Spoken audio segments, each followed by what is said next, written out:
로마서 14장 1절에서 8절까지입니다. 지금 로마 교회는 로마 당국에 의해서 엄청난 지금 핍박을 받고 있습니다. 성도가 하나 돼가지고 힘써서 서로 격려하며 그 믿음을 지켜도 지금 견디기가 어려운 상황이에요. 그런데 교회 안에서는 유대파 그리스도인과 헬라파 그리스도인이 서로 비난하는 일이 생겼어요. 무슨 날이라든지 절기라든지 음식이라든지 이런 것에 대해서 전혀 어떤 종교적인 문화적인 배경이 없는 헬라 사람들은 그런 음식을 가리지 않습니다. 그런데 이 유대 배경을 가진 사람들은 어떤 날은 어떤 날보다 더 중요하고 기일이 있고 휴일이 있고 그런 걸 가려요. 또 어떤 음식은 어떤 음식보다 더 정결하고 음식도 가려요. 그래서 교회 안에서 서로 비난하는 문제가 생깁니다. 아니 예수 믿으면서 왜 가리는 것이 저렇게 많냐. 또 한쪽에서는 아무리 예수를 믿어도 저렇게 함부로 먹고 날도 안 가리고 저렇게 아무 때나 저렇게 중요한 일을 결정하고 아무 때나 나를 잡아도 되는 거냐. 그래서 교회 안에서 이게 다툼이 생겼습니다. 그러니까 교회가 점점 약해집니다. 몸이 쪼개지니까 몸이 건강할 수가 없어요. 그래서 교회가 해야 될 일을 마땅히 하지 못하고 또 약해지는 걸 보면서 안타까운 가운데 이 기록한 것이 바로 이 로마서 14장의 말씀입니다. 5절에 보면 이렇게 말합니다. 각각 자기의 마음으로 확정할지니라. 각각 자기 마음으로 확정할지니라. 이게 무슨 얘기인가 하면 각각 자기 생각에 자기가 옳다고 생각한 대로 그렇게 살아라. 그냥 당신이 옳다고 생각한 대로 그렇게 살고 또 그렇게 사는 사람에 대하여 그걸 존중해줘라. 왜 저 사람은 저렇게 할까? 연구하지도 말고 비판하지도 말고 당신은 당신대로 그렇게 하고 저 사람은 저 사람대로 그렇게 해라. 또 하나님이 나를 받으셨고 저 사람도 받으셨다면 다 하나님의 종들이 아니냐. 주인이 뭐라고 하지 않는데 왜 종들끼리 서로 싸우냐. 그런 일을 하지 말았으면 좋겠다. 교회 안에는 특별히 이 문화적인 이 배경이 다른 사람들이 모여 있습니다. 이 문화적 배경이라고 하는 건 그 사람이 어려서부터 몸에 배워온 거기 때문에 아무리 그걸 숨기려고 해도 그 언어와 그 사투리를 숨기지 못하듯이 문화도 몸에 배어 있는 거예요. 그래서 어떤 사람은 아주 고집스럽고 보수적인 사람도 있고 또 어떤 사람은 아주 개방적인 사람도 있고 그 가정이 배경이 그러면 아주 열려있는 사람도 있어요. 그런데 그 가정이 그렇지 못하면 그 사람 자체가 아주 이렇게 닫혀진 사람도 있습니다. 그건 좋다 나쁘다의 문제가 아니라 근데 그 사람이 가지고 있는 성향일 뿐이에요. 그걸 가지고 저 사람은 왜 저러냐. 그걸 인정하지 않고 자꾸 틀렸다고 말하고 자꾸 시비를 걸고 그렇게 하면 무슨 문제가 생기겠어요? 관계의 문제가 생겨요. 관계가 깨어져 버려요. 그 사람을 바꾸는 방법은 거의 없습니다. 안 바꿔집니다. 상대방을 바꾸려고 노력하는 것보다 내가 내 자신을 바꾸려고 반절만 하면 상대방은 저절로 바뀝니다. 자기는 바뀌지 않고 계속해서 상대방을 바꾸려고 하니까 바꿔지는 것이 아니라 비틀어지고 꼬여지고 나중에는 아주 두동강 나버리고, 그래서 점점 나빠지는 관계로 갈 수가 있어요. 그건 교회 안에서도 마찬가지고 특별히 가정에서도 마찬가지입니다. 우리는 이렇게 나보다 못한 사람들을 품는 건 또 잘해요. 꼬마 대장 노릇하는 건 잘합니다. 근데 나보다 괜찮은 사람, 나보다 똘똘해 보이는 사람, 나보다 리더십 있어 보이는 사람, 그런 사람은 못 품는 것이 아니라 안 품어요. 그리고 비난하고 다녀요.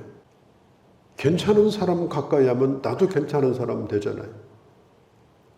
그런 사람을 본받으면 되잖아요. 비굴할 것도 없고 우쭐거릴 것도 없어요. 오늘 성경도 말하잖아요. 하나님이 그를 받으셨으니까 그 마음에 확정한 대로 할지니라. 그게 자기 주어진 대로 자기의 길을 가면서도 또 서로를 존중해주고 또 서로를 받아들여주면 그런 다양한 사람이 모여서 얼마나 귀한 역사를 이루겠습니까? 그게 바로 성숙한 하나님의 사람들이 가야 되는 길인 거예요. 또 하나님의 사람은 성숙해가는 사람이 아닙니까? 그리고 어쩔 수 없이 다양한 사람들을 또 만나게 되고 경험하게 되니까 그런 사람들을 왜 저 사람은 저럴까 그렇게 하지 말고 오늘 성경에 있는 대로 4절에 주인께서 그 사람을 좋다고 쓰시는데 내가 이렇다 저렇다 할 게 없다. 내가 주인이 아니지 않느냐. 내가 그 사람을 조종하는 그런 위치에 있는 사람이 아니지 않느냐. 하나님이 그의 주인이 아니냐. 그래서 고기를 먹는 사람도 고기 안 먹는 사람을 존중해주고 안 먹는 사람도 먹는 사람을 존중해 줘야 된다. 우리는 꼭 지켜야 될 본질적인 게 있어요. 본질적인 거. 그건 바로 우리의 신앙 고백이에요. 우리의 신앙 고백에 대해서는 이건 지켜야 됩니다.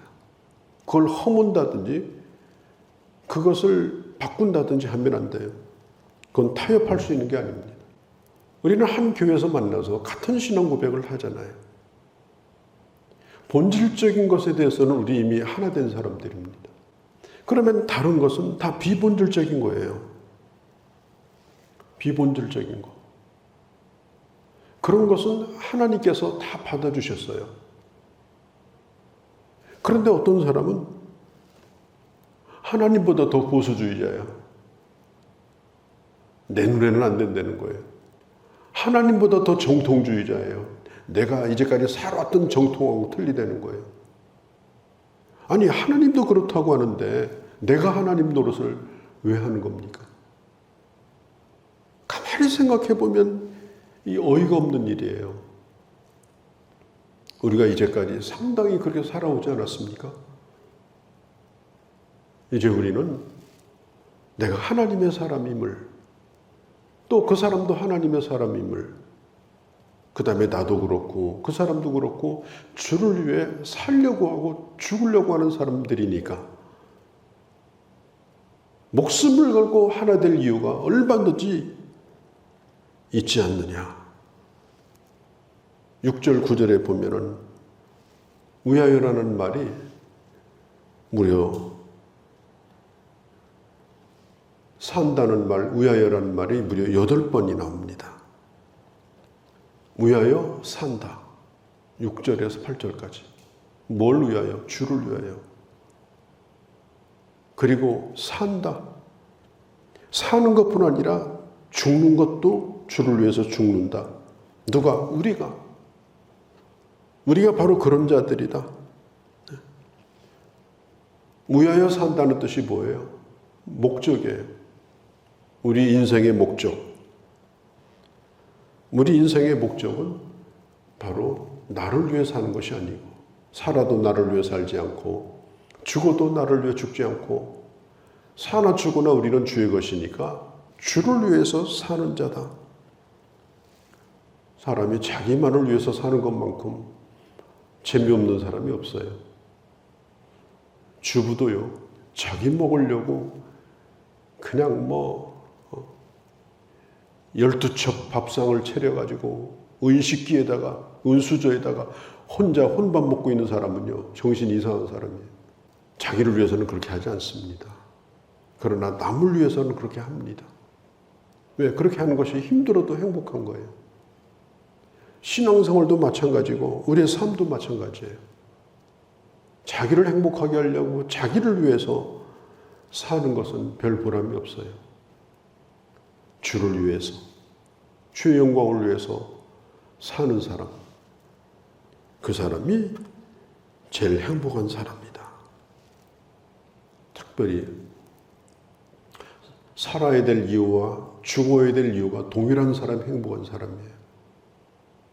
살아야 될 이유가 따로 있고, 나는 죽을 때쯤 가서 예수 잘 믿을래, 이런 사람은요, 나중에 가서 크게 후회합니다. 죽을 때 가서 잘 믿어지는 게 아니에요. 하나님 앞에 설 때 가서 이게 당당해지는 것이 아니에요. 사는 것과 죽는 것이 동일해야 우리가 하나님 앞에 가서 이 모습 이대로 살다가도 부끄럽지 않은 겁니다. 우리가 자신을 위해서 살고 나는 자신만을 위해서 죽겠다. 여러분, 사람은 어차피 언젠가는 죽게 돼 있습니다. 그렇기 때문에 죽어야 될 이유도 분명히 있어야 돼요. 내가 살아있지만 죽어야 되는 존재니까 살아있는 이유나 죽어있는 이유나 다 연결되어진 거예요. 그래서 오늘 성경도 사나 죽으나 우리는 주의 것이니 우리는 주님만을 위해서 살자. 주님만을 위해서 살자. 오늘 내 인생이 그냥 마지막에 끝나도 네가 뭘 위해서 살다 왔니? 그러면 이 순간까지 주를 위해 살다가 오늘 죽습니다. 이렇게 말할 수 있어야 된다라고 하는 것입니다. 자, 우리는 다른 사람에 대하여 이 받아들이는 이 수용성을 키워가도록 해야 됩니다. 참 이게 살다 보면 내 마음에 안 드는 상대방의 태도, 내 마음에 안 드는 그런 모습들, 이런 것을 많이 만나게 됩니다. 그럴 때에 그들을 어떻게 해야 되느냐? 받아들여줘라. 내가 채식주의자라 할지라도 육식주의자를 받아들여줘라. 내가 육식주의자라 할지라도 채식주의자를 받아들여라. 그리고 한 식탁에서 그 사람은 채식 먹고 나는 육식 먹고 웃으면서 그렇게 하다 보면 이제 서로 상추에다가 고기도 싸 먹고 오래 살다 보면 그렇게 되지 않겠습니까? 그러니까 그 식탁에 누가 오더라도 저 사람은 안 돼. 나 밥 먹는데 거침돌대. 밥맛 떨어져. 이렇게 하지 말고 그걸 인정해줘라. 그걸 인정해줘라. 나는 오늘은 아니다. 내일이 내 날이다. 그렇게 날도 생각하지 말고 상대방을 위해서 나의 날도 좀 열어놓고 살자. 12절에 보니까 언젠가 우리가 주님 앞에 말씀드릴 때가 올 것이다. 직고하리라. 우리가 주님 앞에 말씀드릴 때가 올 거라고 그래요. 무엇에 대하여? 내가 행한 일에 대하여. 특별히 오늘 내 옆에 있는 사람에게 행한 일에 대하여 잘난 척하고